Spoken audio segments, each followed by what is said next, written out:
E dando seguimento, convidamos à frente os participantes do terceiro painel. Dr. Sandro Trovão, advogado da Fabrilo Rosa e Trovão Advogados Associados de Maringá. Dr. Marcos Lopes, desembargador do Tribunal Regional do Trabalho da 9ª Região.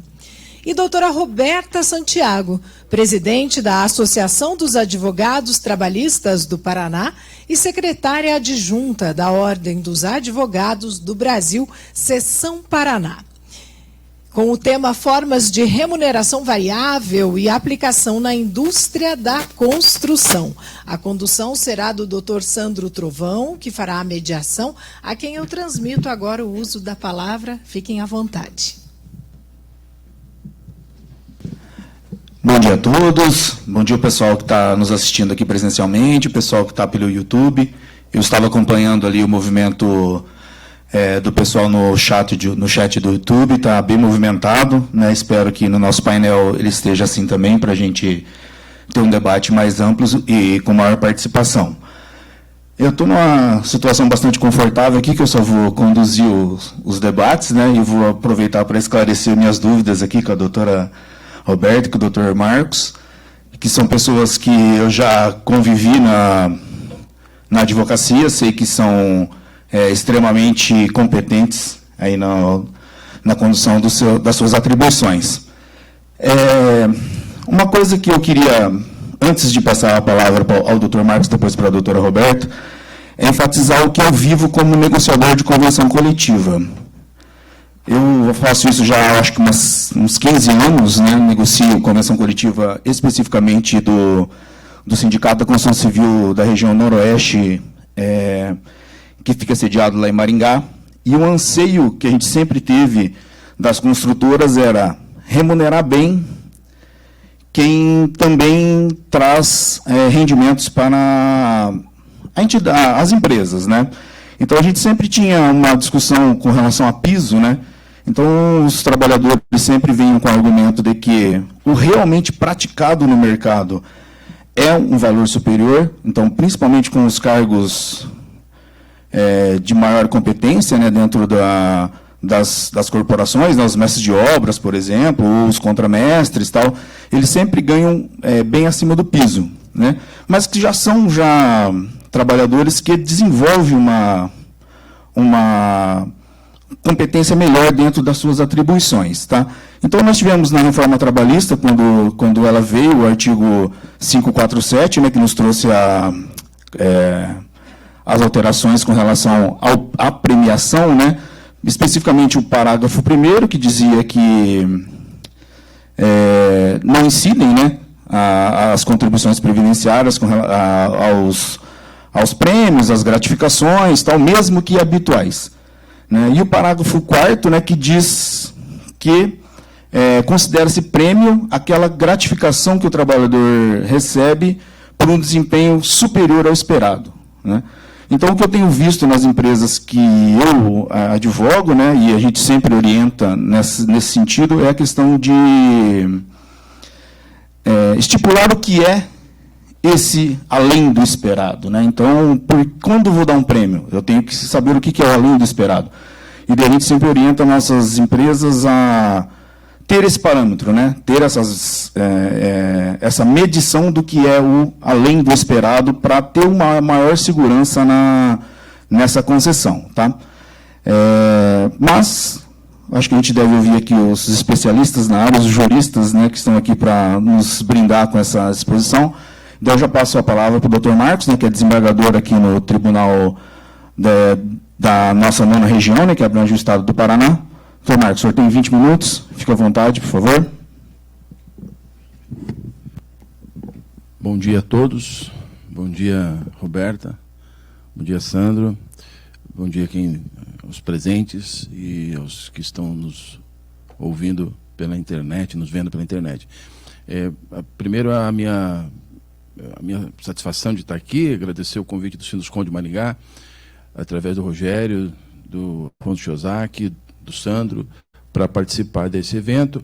E uma satisfação adicional, por ser, na verdade, o primeiro evento presencial que eu participo desde 2018, 2019, né?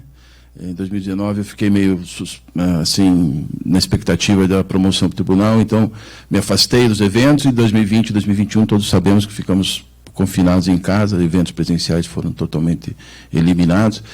E é uma satisfação poder estar fisicamente junto com a audiência, junto com colegas de profissão, ainda que em lados diferentes do balcão, porque, na verdade, o convívio, é o contato, né? Como diz a música, a vida é feita de encontros, embora haja tantos desencontros na vida. Então, é muito bom, muito satisfatório, eu me sinto muito gratificado de poder reinaugurar, retomar essa atividade presencial. Destacar, o Tribunal do Paraná, essa semana, realiza a sua semana institucional, também retomando os eventos presenciais, o contato. Nós, juízes, estamos carentes desse contato, de estarmos juntos, né? Isso, e aí com o agravante de que, bem na hora em que a reforma trabalhista ia gerar os seus frutos, sejam eles saborosos ou venenosos, não sabemos ainda exatamente de que natureza, mas aí todos nos afastamos, né? Ficamos confinados, e isso impactou também na aplicação no nosso dia a dia, na nossa prática profissional. Isso teve um impacto, esse afastamento, esse distanciamento, só conversando por WhatsApp, só se vendo por videoconferência, isso dificulta, não no sentido de impedir, mas criou um desafio muito maior para estabelecer consensos, para estabelecer modos de pensar, para troca de informações, né? Então, se trocar informação pelo WhatsApp, por um texto de Word, por uma tela, é uma coisa. Você trocar informações presencialmente, você tem uma outra percepção, você tem uma outra realidade. Então, digo isso para assim, enfatizar a importância desse evento para a categoria, para o Sinuscom, para o segmento econômico, mas também para mim, porque se constitui numa retomada. O tema, quando me foi passado, na verdade, não sei se isso foi pensado, assim, foi uma coisa consciente, foi proposital, mas ele foi simplesmente passado. Cadê o título? Onde que gira aqui? Aqui? Onde que vai girar? Na bolinha? Aqui. Vem mais um? Não, só pago ali, aqui. Aí. Só passou para mim só ali, formas de remuneração variável sobre aplicação na Constituição Civil. Só isso. Fala aí. Aí eu nunca sentei um tijolo na vida. Eu não sei o que é bater massa o dia inteiro. Não sei se o Sandro sabe, né? Ele sabe. Eu não sei. Infelizmente, minha vida inteira eu não fui. Né? Não sei trocar uma tomada, não sei apertar um parafuso. E daí, o que eu vou falar de remuneração variável na construção civil? Né? Aí eu fui usar minha bola de cristal lá, que estava empoeirada, e puxei o prêmio. Porque no artigo 457 da CLT, o prêmio é a coisa mais fora de ordem que tem, é a mais chamativa. Imagina, a questão é essa. Agora, e o ponto parece que é exatamente essa a questão, chama atenção. Então, na verdade, é intuitivo. Quando fala de remuneração variável depois da reforma, fatalmente nós vamos falar de prêmios. E aí, o artigo 457 da CLT, ele trouxe uma... Eu não sei qual o botão que eu apertei aqui. Vai apertando que vai dar... aqui. Muda... Esse aqui, é esse, né? Isso. Então, lá, eu trouxe uma definição de prêmio, fui lá buscar na fonte da fonte. Fui atrás das instituições do Arnaldo Sequinde, que é o fundador do direito do trabalho no Brasil, a origem de todas as origens, e fui lembrar o que o Sequinde disse sobre prêmios no regime da CLT original. Para não falar da CLT antiga, vamos falar da CLT histórica. Né? Prêmios assim como as gratificações, constituem suplemento à remuneração destinado a recompensar o trabalhador pela eficiência na prestação dos serviços, pela assiduidade com que comparece ao trabalho, por ter atingido determinado número de anos de serviço sem qualquer punição, etc. Originalmente, prêmio é uma dádiva, é um valor que se dá ao trabalhador sem nenhum tipo de contraprestação. É pelo serviço que ele normalmente fez. Não é por fazer melhor, não é por fazer mais, não é por fazer... simplesmente é uma dádiva, é uma doação. Esse é o conceito original de prêmio. Aí, em 2017, a CLT vem com essa modificação. Eu vou ler os artigos para a gente se situar, para a gente se contextualizar isso. Diz lá o parágrafo 2º do 457, na versão 2017 da CLT. As importâncias, ainda que habituais, pagas a título de ajuda de custo, auxílio alimentação, vedado seu pagamento em dinheiro, isso aqui também é uma coisa que dá para discutir, por que não posso pagar em dinheiro, mas enfim, diários para viagem, prêmios e abonos não integram a remuneração do empregado, não se incorporam ao contrato de trabalho e não constituem base de incidência de qualquer encargo trabalhista previdenciário. Pronto. Prêmio caiu fora do radar da remuneração. Aí vem o parágrafo 4º do mesmo artigo, diz: consideram-se prêmios as liberalidades concedidas pelo empregador em forma de bens, serviços ou valor em dinheiro a empregado ou grupo de empregados em razão de desempenho superior ao ordinariamente esperado no exercício de suas atividades. Aí a impressão que dá é que o parágrafo 2º foi escrito por alguém e o parágrafo 4º foi escrito por outro alguém. Então, o sujeito diz, está aqui a reforma. O parágrafo 2º vai dizer isso. Aí o cara olhou lá e tal, puxou, como colega meu que participou da negociação, da elaboração desse texto, falou, eu entreguei o texto lá, mas o texto que foi para lá não foi o texto que eu passei para ele. Então, parece que essa disposição, como tem outras na CLT da reforma, também que um artigo diz uma coisa, outro artigo diz outra, parece que é esse o caso. Né? Na elaboração lá do texto, um escreveu o parágrafo 2º, prêmio não é salário, e o outro escreveu, vamos fazer um prêmio que é o quê? Que é o quê? Remuneração? Bens, valor, emprego, grupo de empregados. É um valor pago, uma liberalidade. Uma liberalidade que remunera serviço. E essa é a primeira, é uma das críticas que é feita daí pela doutrina com relação a prêmio como contraprestação de serviços superiores. Voltando ao Susequinde, para a conceituação do prêmio como salário, como dádiva patrimonial, isso eu estou lendo o Susequinde. Como a gente aplicou o direito do trabalho até 2017, e tem aplicado, como a gente vê, por inércia interpretativa, inércia hermenêutica, ainda tem aplicado assim.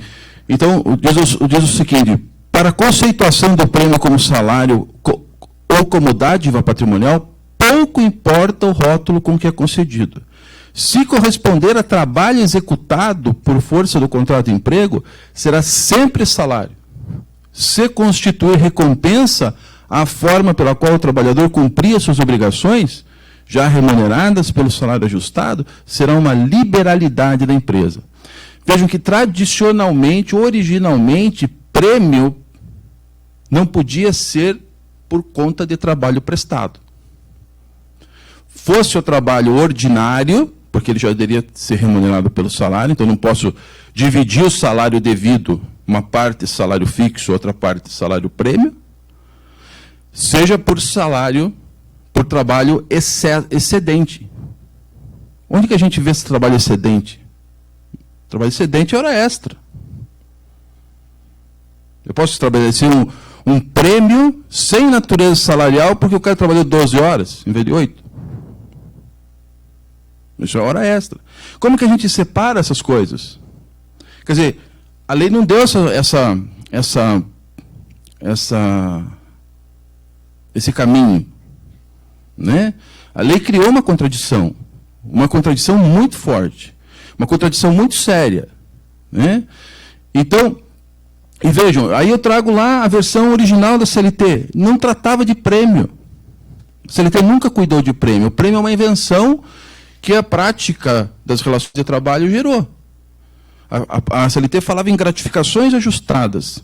Uma versão anterior, a versão original de 1943, dizia expressamente que gratificações não ajustadas não integravam o salário. Aí, em 1953, houve uma mudança e tirou gratificações não ajustadas para deixar só gratificações ajustadas, como aquelas que integram o salário. E aí a doutrina usou teve que fazer uma interpretação disso, uma hermenêutica disso, para entender o que são gratificações ajustadas, né? Gratificações ajustadas são só aquelas que estão escritas no contrato, na convenção coletiva, na lei? Ou são gratificações que a parte, né, o contratante estabeleceu, eu vou ajustar com você uma gratificação, então expressamente ajustadas, ainda que não escritas? E aí estabelecendo duas teorias, uma teoria objetiva e uma teoria subjetiva. Ixi, não é aqui. O que eu fiz aqui? Voltar. Sair da reunião? Aqui. Mais um.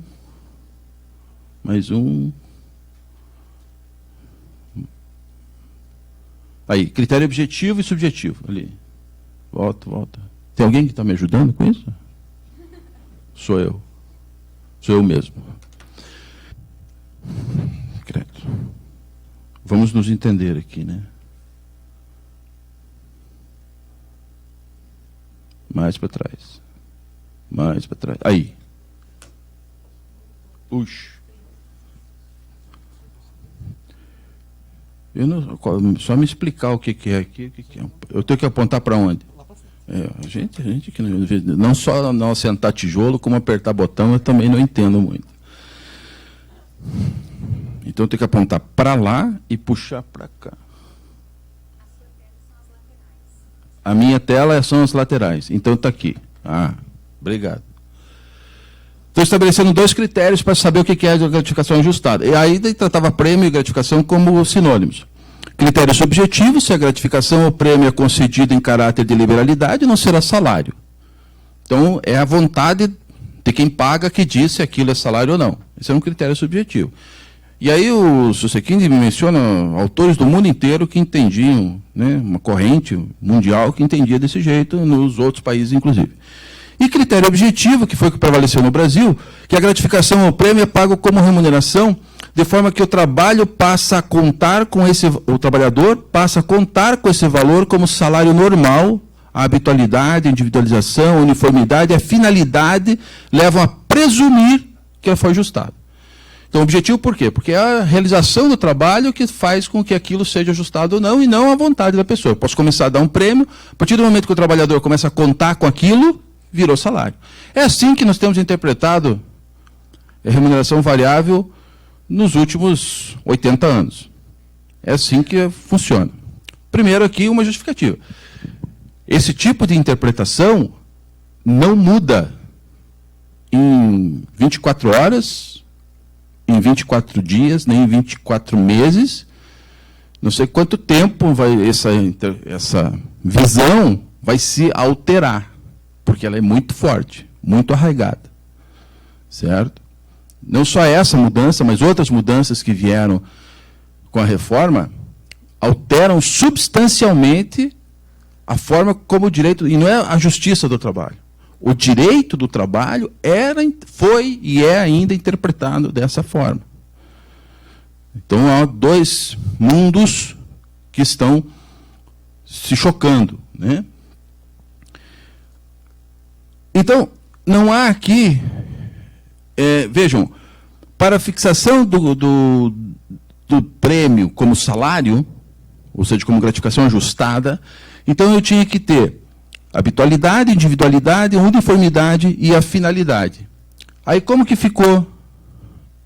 Eu fiz certo agora, eu apertei para cá, aqui. Não, aqui. Isso. A lei atual acabou com a habitualidade.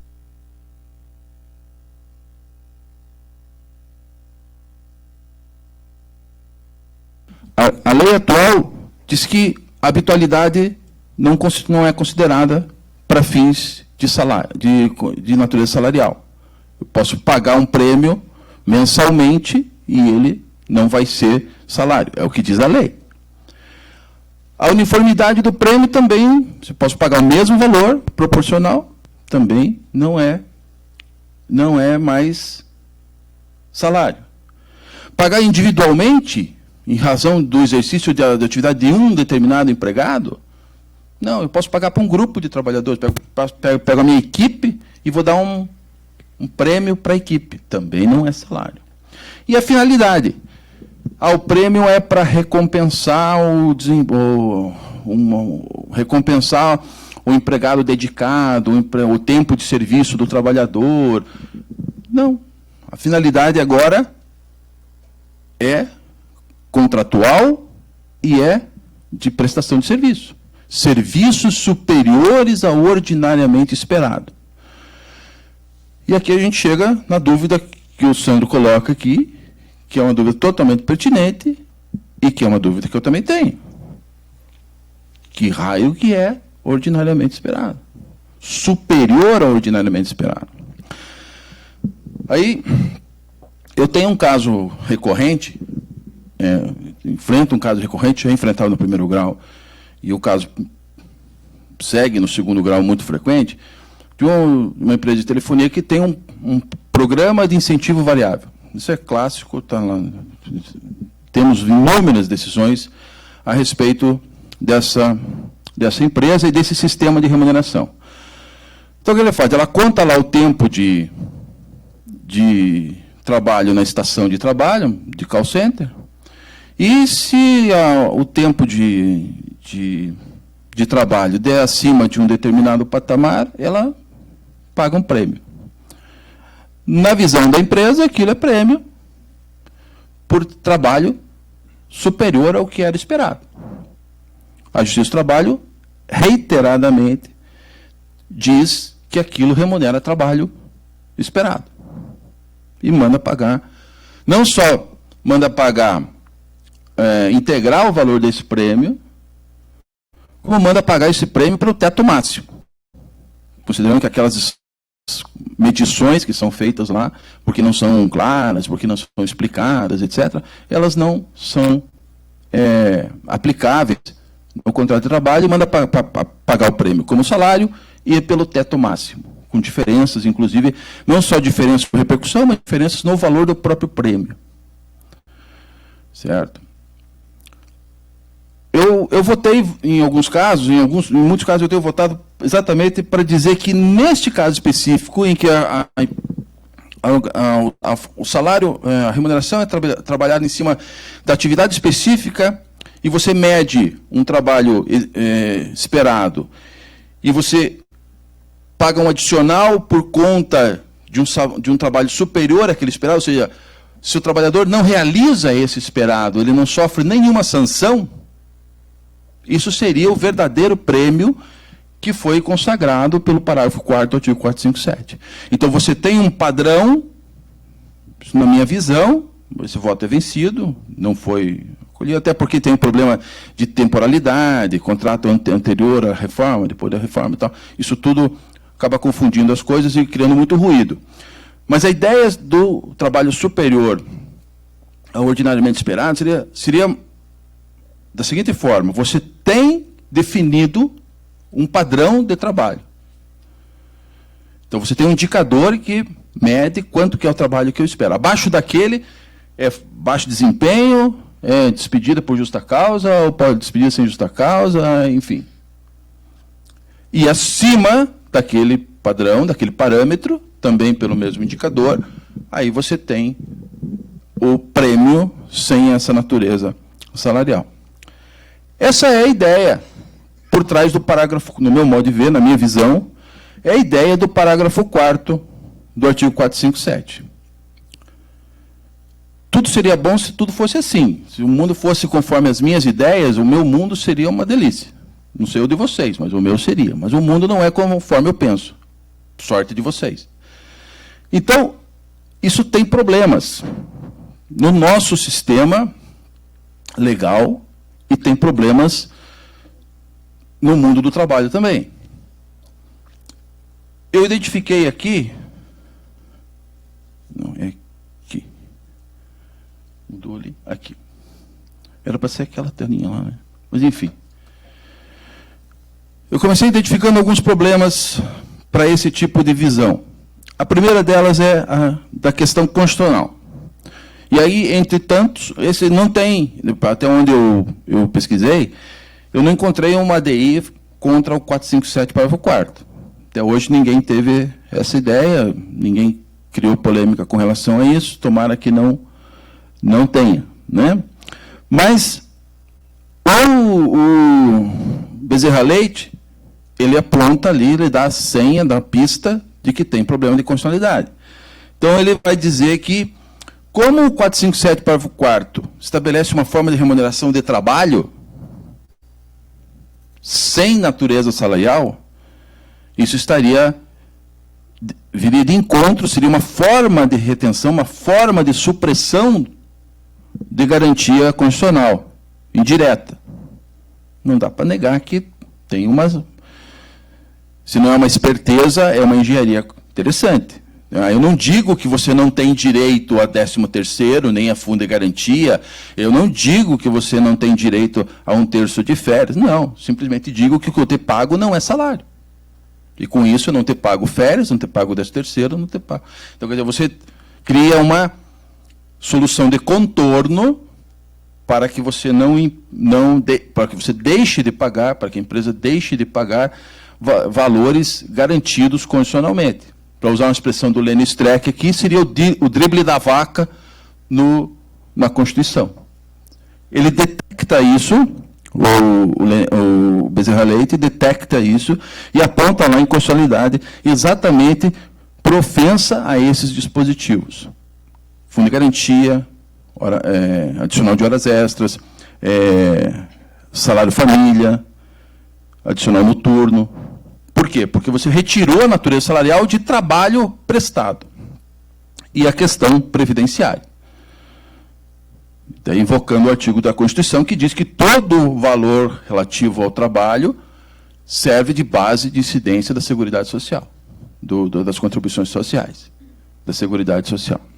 Então, haveria um problema constitucional em você considerar que prêmios por trabalho além do ordinariamente esperado, não são salários. Né? Aqui.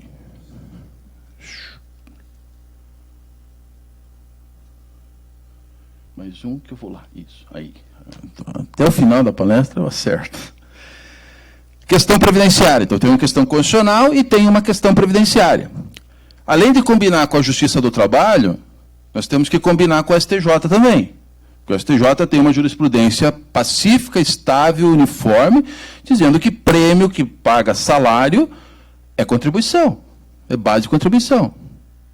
Então vamos combinar com a STJ que prêmio agora do 457, parágrafo 4º, não vai incidir contribuição. Né? E vamos combinar com a Constituição também, lá no 195. A folha de salários e demais rendimentos do trabalho fazem parte da base de incidência das contribuições sociais. Temos que vencer essa dificuldade ali, ou esse impedimento. Mais uma questão.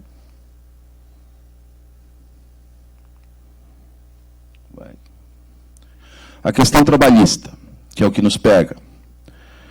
O contrato de trabalho obriga o trabalhador a realizar qualquer serviço compatível com sua condição pessoal.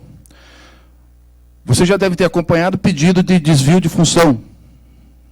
Qual que é a resposta que a Justiça do Trabalho dá para o pedido de desvio de função? Se no contrato de trabalho não está especificado o que a pessoa deve fazer, aplica-se o 456, parágrafo único. Na falta de prova, ou inexistindo cláusula expressa, entender-se-á que o empregado se obrigou a todo e qualquer serviço compatível com sua condição pessoal. Então nós tivemos a brilhante ideia de falar, não, agora eu vou colocar o trabalho específico, as tarefas do empregado, no contrato. Porque quando ele fizer mais do que aquilo, eu vou pagar o prêmio. Com isso, o que acontece? Com isso, eu acabo colocando uma prova ou uma cláusula expressa a respeito do conteúdo do contrato de trabalho. E aí eu vou me expor à discussão sobre desvio de função, que hoje não tem. Então, põe isso na planilha, tá? Vamos lá, tem mais uma citação. Serviços superiores ao esperado. Causa de pagamento do prêmio? Ok. Mas também pode ser uma falta grave e pode ser causa de danos morais. Por quê? Se não há especificação dos serviços no contrato, então serviços esperados correspondem à condição pessoal. Se eu não coloquei lá, não defini as tarefas que são esperadas e as tarefas que são do prêmio, então eu tenho a condição pessoal é tudo que o trabalhador faz. Se ele vai receber prêmio por trabalhar acima do esperado, ele está trabalhando acima da sua condição pessoal. Aí eu pago o prêmio, tudo bem. Só que serviços superiores ao esperado equivalem a serviços superiores às forças do empregado. O empregado poderá considerar rescindido o contrato de trabalho e pleitear a devida indenização quando for exigido serviços superiores às suas forças. Não sou eu que estou dizendo, está escrito no 483, parágrafo 1º, inciso 1. Faz 80 anos que está escrito isso lá. Serviços superiores às forças do empregado implicam desempenho excessivo. Em que tipo de demanda nós vemos desempenho excessivo? Tipo, passar o tempo da palestra é desempenho excessivo. Lembra daquela situação de dano existencial? De desconexão? É trabalho excessivo.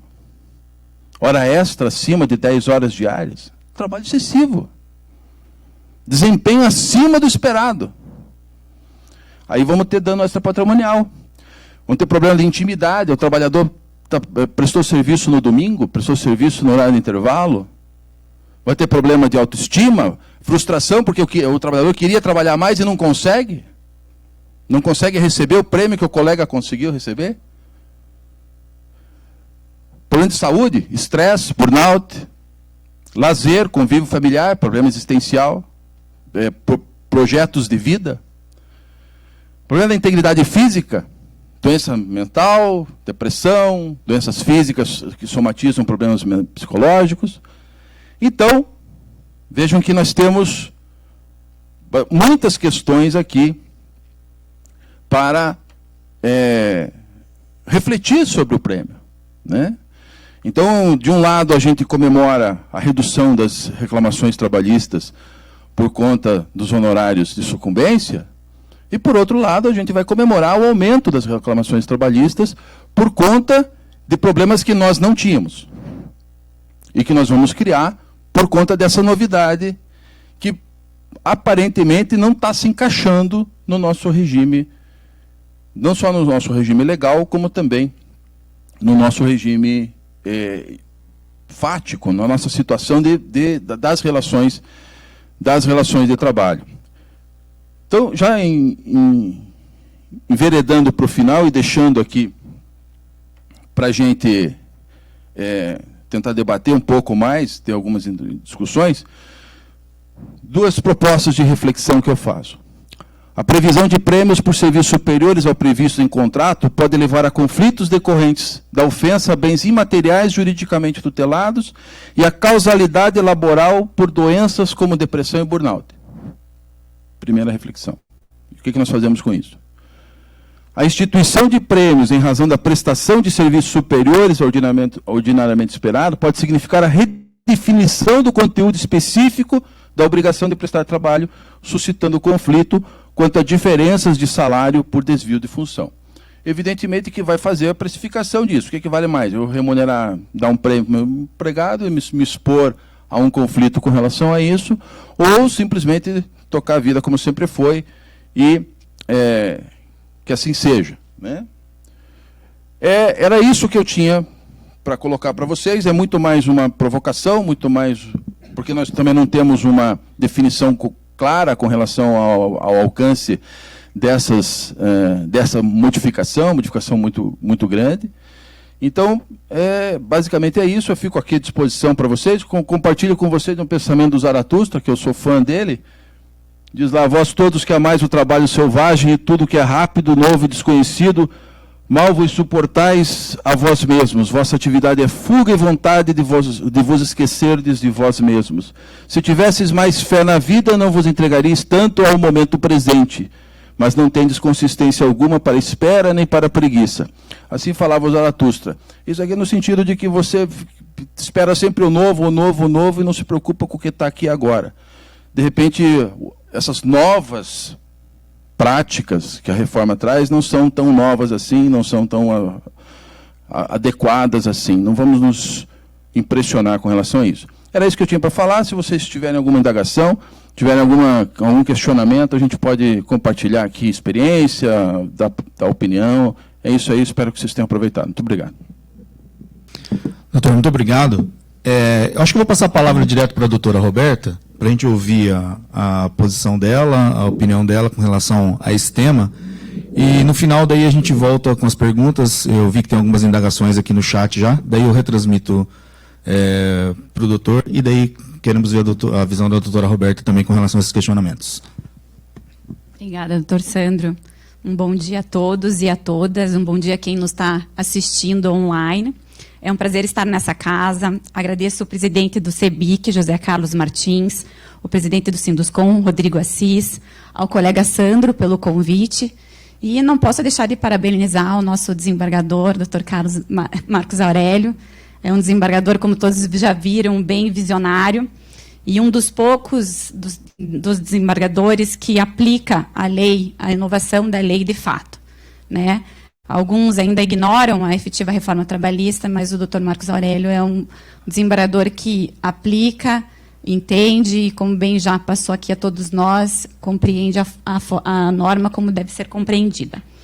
Bom, a construção civil é o terceiro ramo com maior turnover, né, maior rotatividade de empregados. Então, claro, esse assunto de remuneração variável ele é muito importante, que é uma forma, sem dúvida, de segurarmos os empregados dentro de uma empresa. As formas são diversas, né, doutor Marcos Aurélio? Metas, gratificações, comissões, produtividade. A mais debatida, como o doutor Marcos já falou, é, sem dúvida, a questão dos prêmios, certo?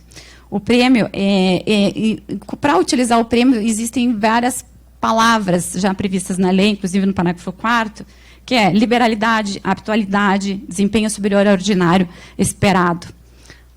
Como se aplicariam esses termos, né? Como que nós, no dia a dia, iremos compreender, interpretar esses termos? Eu acho que a maior dúvida aí dos empresários, das construtoras, é em relação a como aplicar, como entender o prêmio em relação a essas palavras, né, em que a lei usa e como interpretá-las. E aí eu já aproveito para provocar o nosso desembargador, Marcos Aurélio, porque eu acho que ninguém melhor do que ele para nos esclarecer os diversos entendimentos jurisprudenciais dos tribunais que nós temos enfrentado. E a primeira pergunta que eu lhe faço é: o pagamento do prêmio, doutor Marcos Aurélio, pode ser feito mediante regra interna, previamente estipulada pelo empregador, ou a expressão liberalidade veda esse ajuste? Essa é uma pegou pesado agora, na verdade. Né? Não veio com tudo. Você joga truco, né? Jogou truco, ela quer ganhar de primeira, na verdade. Essa é a primeira contradição que tem e uma preocupação que surge de cara. Como que é esse negócio de liberalidade por contrato? Né? Então, se a gente for comparar, buscar lá no Código Civil algum parâmetro para a gente comparar prêmio com alguma figura clássica ou típica do Código Civil, a gente vai na doação. Prêmio tem muito de doação. E você tem a figura da doação remuneratória. A doação remuneratória ela é feita para um serviço. Mas a característica da doação remuneratória é no sentido de que esse serviço não pode ser exigido. Então, quando o doador, o donatário de doação remuneratória realiza um serviço, mas o doador não pode exigir que esse serviço seja realizado. Quer dizer, não existe nenhuma relação contratual para a prestação do serviço. fez aquele serviço, recebe aquela doação, eu não posso exigir nada daquela pessoa. É a coisa da caridade, é a coisa da benevolência, da disponibilidade pessoal, e isso recebe uma doação. Então, o donatário pode exigir a doação, se o doador se compromete a isso, mas o doador não pode exigir o serviço. Então, não há uma comutação na obrigação de pagar. Há uma obrigação de pagar pelo doador, mas não uma obrigação de prestar serviço pelo donatário. É essa figura da doação remuneratória. Ela tem como causa um serviço, mas não é um serviço exigível pelo doador. Não é exatamente o modelo da liberalidade que está previsto aqui na CLT, mas é o mais, que eu achei o mais próximo, né, seria a questão da doação remuneratória. E aí criamos alguns problemas. Se eu estabelecer por contrato que, se o trabalhador realizar serviços tais e quais ele vai receber um prêmio, eu estabeleço uma obrigação de pagar o prêmio, mas não estabeleço uma obrigação de exigir o trabalho. Então, isso tem que ficar muito claro. Então, não há isso tem que ficar na norma interna, na convenção coletiva, na execução do contrato. Essa situação de que o empregador se dispõe a pagar, mas não exige que o trabalho seja feito, se dispõe a pagar por um trabalho definido em contrato, na convenção coletiva, definido na norma interna, mas isso não é exigível do empregado. Se tiver essa consciência, e se tiver essa prática, me parece que a previsão em norma interna, no contrato escrito ou na convenção coletiva, tem toda a chance de dar certo. Mas vejo que a execução disso contraria muito do que a gente tem na prática, tanto na prática dos contratos de trabalho, das negociações coletivas, quanto na prática dos processos judiciais. A gente precisaria ter uma abertura de mente para entender isso. Estabelecemos aqui um prêmio para se fazer aqui 50 metros quadrados. Mas ninguém é obrigado a fazer 50 metros quadrados. Né? Aí surge aquela situação que eu já enfrentei na prática, só para dar um exemplo claro, das horas extras. Aí a situação era assim, chegava na equipe e falava assim, nós precisamos executar um serviço. Chegou uma encomenda, precisamos trabalhar mais no sábado. Quem vem trabalhar no sábado? Certo? E aí, alguns se voluntariam para ir trabalhar no sábado em troca do trabalho no sábado. Certo? Aí aqueles que não se voluntariam no trabalho no sábado ficam sem aquele salário. E aí depois eles vão querer algum tipo de isonomia de tratamento, porque eles não se voluntariaram para receber aquele salário, ou aquele adicional, que era pago para quem se dispôs a trabalhar no sábado. Então, no caso concreto, ficou muito difícil de demonstrar que o trabalho no sábado não era obrigatório.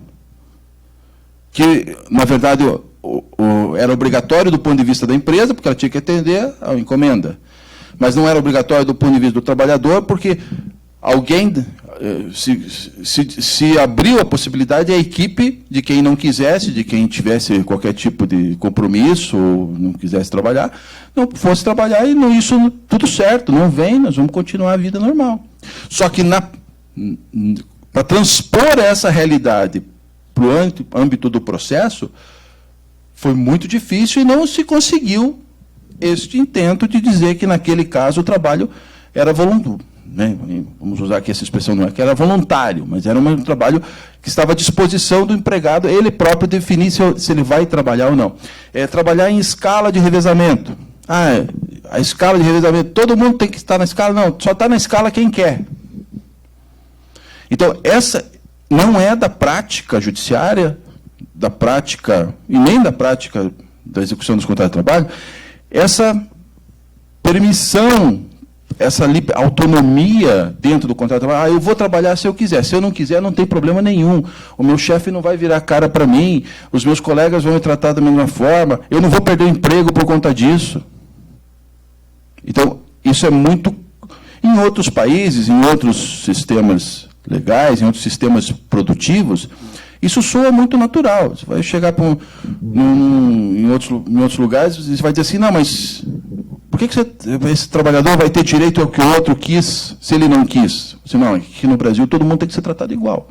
Em outros lugares vai dizer, não, mas se ele não quis ir trabalhar, por que ele vai receber? Então, cria essa dificuldade. Eu entendo que o que a lei está estabelecendo é isso. Você cria um âmbito de atuação em que é o empregado quem vai estabelecer se ele vai se habilitar ao prêmio ou não. Mas tem que reconhecer também que, neste momento específico, neste instante temporal em que nós vivemos, eu não sei se a interpretação que se dá aos atos das partes no contrato de trabalho vai chegar a esse ponto. Isso não deve servir de desestímulo para não usar essa prática. Deve servir só de alerta. Vamos usar essa nova prática com essa percepção. Pode ser que isso não fique muito claro quando eu for contar num processo judicial que isso aconteceu dessa forma.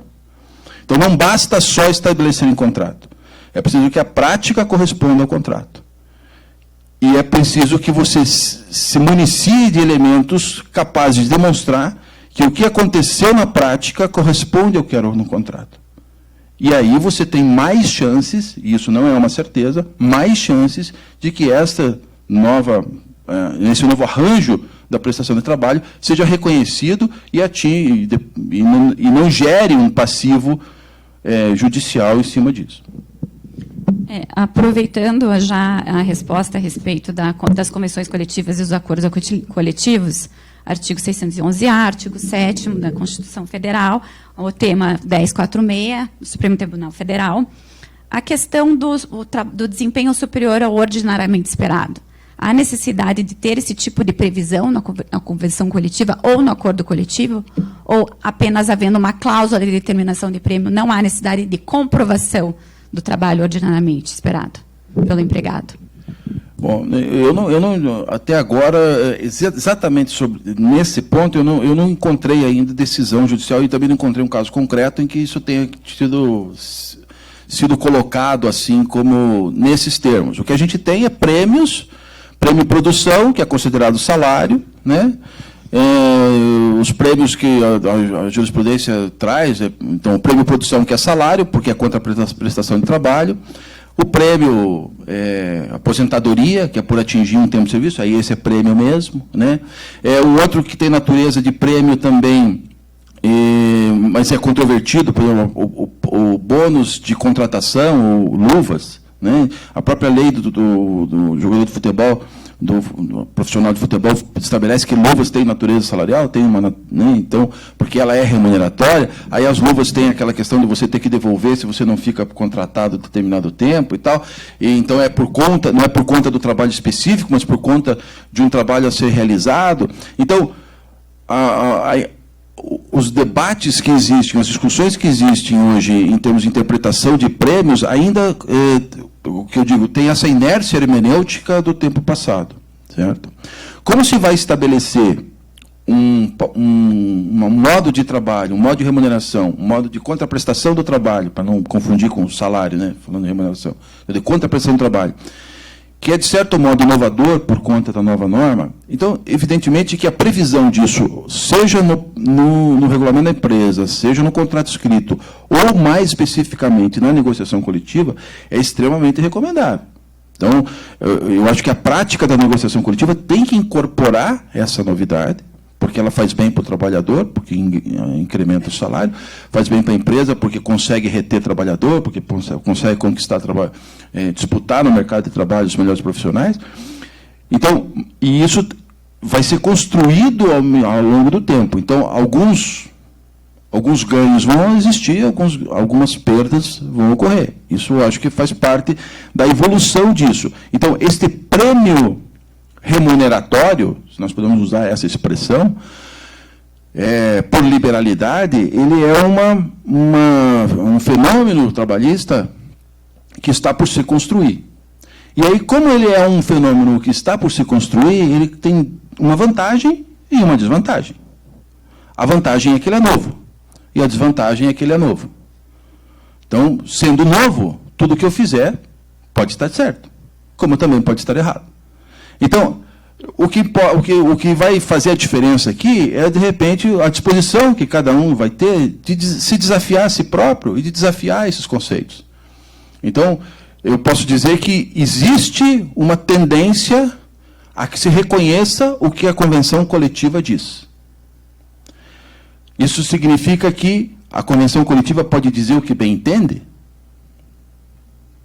Não. Vejam, o mesmo desejo que os atores da relação de trabalho têm de que a sentença judicial se atenha ao que diz a lei, também se deve ter com relação a que a convenção coletiva também se atenha ao que diz a lei. Todo excesso deve ser coibido. Então, a autocontenção que está sendo pregada e que está sendo declarada pelo Supremo Tribunal Federal, e hoje o alvo da autocontenção judicial nas decisões mais recentes tem sido a Justiça do Trabalho, essa autocontenção vale também para os atores da relação de trabalho, não só para os atores da relação de processo. Então, é imperioso, é necessário que, quando se for fazer uma negociação coletiva, se tenha em mente essa autocontenção. Que tenha-se em mente que a intervenção mínima da Justiça do Trabalho não justifica uma ação máxima da negociação coletiva sobre o direito do trabalhador. Então, se o judiciário está restrito a uma intervenção mínima, a negociação coletiva também tem que ser conservadora. Então, recomenda-se que esse tipo de novidade esteja na convenção coletiva, mas com cautela, com economia e com autocontenção. Obrigada, doutor Marcos Aurélio. Prêmio assiduidade. O prêmio assiduidade, ele pode prever a restrição de algum direito trabalhista? Por exemplo, vale alimentação. Se o empregado não tem assiduidade devida ao trabalho, pode ser retirada uma parcela do auxílio alimentação, do vale alimentação? Sim, eu acho que aí que está, porque daí o prêmio não vira prêmio, vira punição, né? Eu acho que aí não pega. Então, a consequência por você não dar, pelo empregado não atingir o que estava sendo esperado, é você não ganhar o prêmio. Se o sujeito, além de não ganhar o prêmio, perde o adicional, perde a cesta básica, perde o domingo, perde o dia de férias, porque raio de prêmio é esse? Aí não é prêmio. Veja, o prêmio eu estou comparando o prêmio com uma doação remuneratória. Eu não posso exigir. Se eu estou dizendo que você vai receber um prêmio por assiduidade, eu não posso exigir de você assiduidade.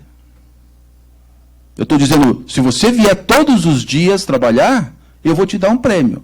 Aí, se eu não for todos os dias trabalhar, eu não vou te dar o prêmio. Ah, mas e daí vai me descontar o salário? Mas daí então você está me punindo. Certo?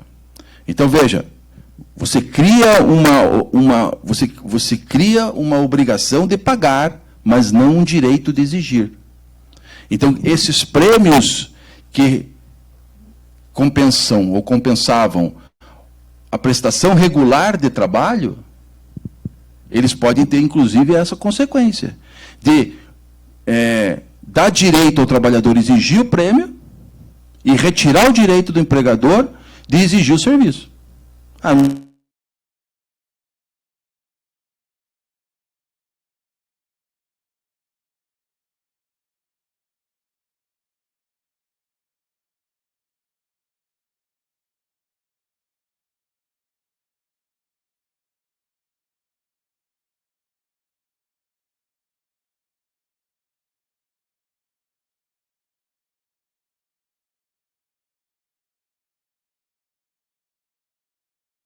Situação que nós somos advogados de construtora, né? Então um prêmio que a gente vê bastante na nossa prática, né? Então nós temos que chegar com a obra num determinado cronograma, num determinado prazo, né?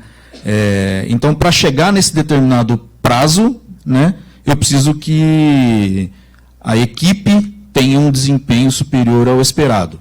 Para isso, eles vão precisar fazer eventuais horas extras, vão receber por elas, obviamente, com os devidos encargos e reflexos, e se eles chegarem ao final com a obra no cronograma esperado pela empresa, eles recebem aí um prêmio, né? Então, penso que ele vai ser remunerado pelo trabalho extra que ele fez e, além disso, ele ainda assim vai receber uma premiação. Tem um caráter objetivo, até aproveitando aqui algumas perguntas feitas pelo João Batista Vasconcelos, que está no chat aqui, fazendo várias observações, né? Então, essa objetividade, né, e essa gratuidade, vamos dizer assim, desse prêmio, né? Ele vai receber por todo o trabalho que ele executou e, ainda assim, ele vai receber um prêmio. Seria mais nesse sentido? Eu acho que o exemplo é bem adequado. Você falando, eu estou imaginando exatamente isso. Você estabelece um prêmio por concluir a obra em determinado prazo. Você, se concluir no determinado prazo, ganha o prêmio. Se não concluir no determinado prazo, está tudo certo. Você vai pagar as horas extras, você não vai... Ele compartilha, você dá o prêmio e ele não compartilha nem o resultado positivo, nem o resultado negativo. Certo? Então, quer dizer, na verdade, me parece que essa seria uma prática, assim, a quente, respondendo, olhando... Por um lado, da forma como você está colocando, me parece que esse seria uma hipótese em que você teria um prêmio por atividade acima do esperado. O que seria o acima do esperado? O acima do esperado seria o compromisso da equipe ou do trabalhador com a obrigação que o empregador assumiu perante o cliente. Quer dizer, esse risco que o empregador tem com os seus clientes não é do empregado. O empregado está ali para cumprir o horário e realizar a sua tarefa. Agora, como ele está preocupado porque o meu patrão tem que cumprir um prazo com o cliente dele, então eu vou trabalhar mais, com mais diligência, com mais afinco, com mais, né, sem prejuízo das horas extras, dos adicionais, etc., das condições de trabalho seguras, etc., mas com foco não no meu contra-cheque, não no meu cartão ponto, não no meu horário de almoço, mas com foco lá, mas o cliente do meu empregador, ele precisa ser bem atendido, né? O prazo precisa ser cumprido. E aí, por isso, vai remunerar.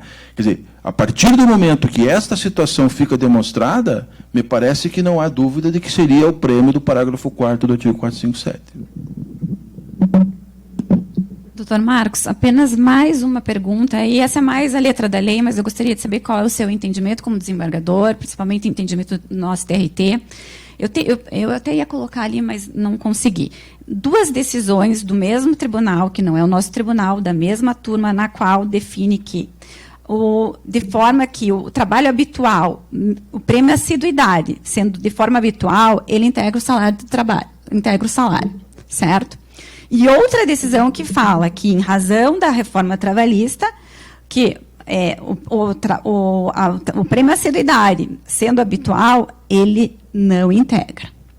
Então, veja, são 2 decisões do mesmo tribunal, da mesma turma, em que um fala que o trabalho habitual integra e que o prêmio assiduidade entrega e que o outro não integra em razão da habitualidade. Então, eu gostaria só de saber qual é a sua opinião a respeito disso. A minha opinião é que isso é assim mesmo. As 2 decisões estão certas. O repositor julgado cumpre do jeito que você puder. Não tem como. Entende? Então ninguém discute isso, nem eu, muito menos eu, que apesar de estar em caráter de professor e de um ambiente de docência aqui, de dar aula, não vou discutir a decisão judicial. Um disse que era e outro disse que não era. E aí a explicação que a gente tem aqui, só para que é um coringa também, é que cada caso é um caso, tem que ver as circunstâncias de fato, a decisão judicial não é o que está na ementa, a decisão judicial é a análise de todos os elementos constantes do processo, enfim. E por aí a gente, enfim, é uma resposta que não responde nada, na verdade. Essa é a grande coisa.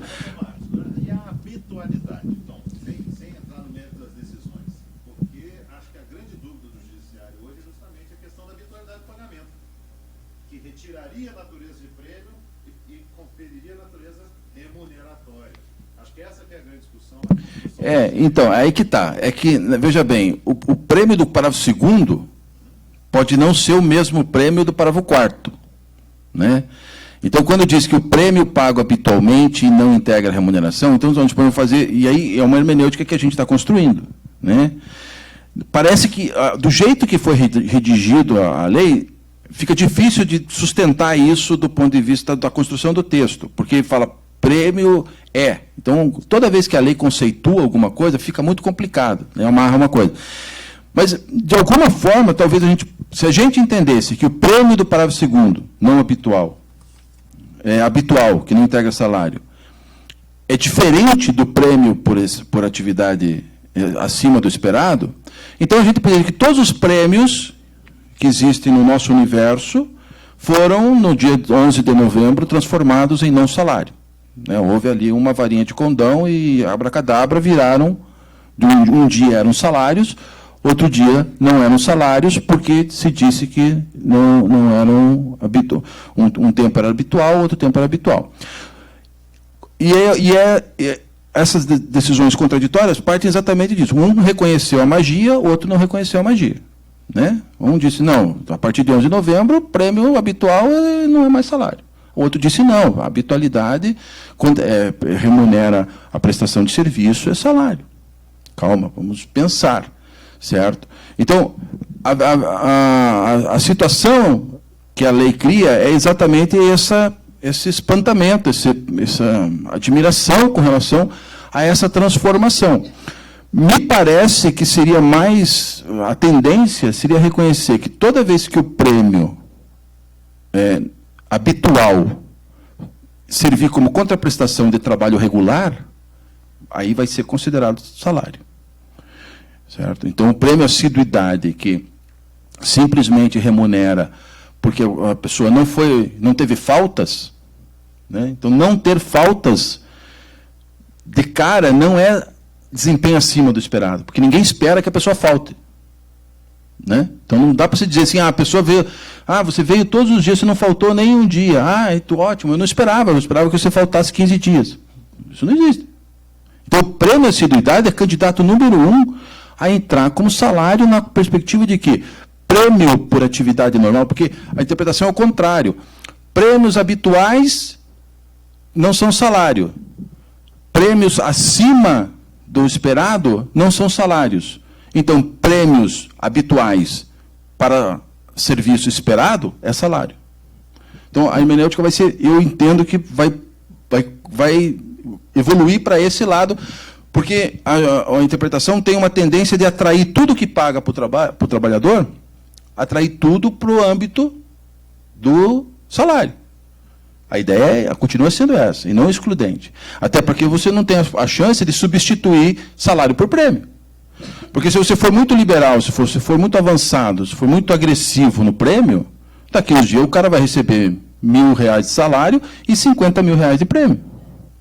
Certo? Então, quer dizer, isso vai ter que ser modulado. E aí, volto na questão da autocontenção. Então, se avançar muito, vai perder. Então, usem com parcimônia. Essa que é a mensagem aqui com relação à hermenêutica. A lei dá muitas possibilidades? Dá. Certo? Só que a Justiça do Trabalho ainda está ali, alerta, esperando para ver como que isso vai funcionar na prática. E as percepções são, volto a insistir, inerciais. Nós ainda raciocinamos com a gratificação propugnada, conceituada pelo Arnaldo Sequinde. Então, nosso pensamento ainda está nisso. E não temos aí muitos sinais de que temos parado aí para pensar diferente. Senhores, muito obrigado. Doutor Marcos, excelente debate. Doutora Roberta, muito bom os questionamentos que a senhora fez, eu acho que foram muito esclarecedores, esclareceram bastante as dúvidas aqui. Nós precisamos encerrar o nosso debate, né, nosso painel. Nós temos mais um painel ainda por vir. Agradeço imensamente por aceitarem os convites. Muito obrigado. Ok, obrigado a todos. Agradecemos aqui a participação dos painelistas, doutor Sandro Trovão, desembargador Marcos Lopes e doutora Roberta Santiago, pela brilhante apresentação.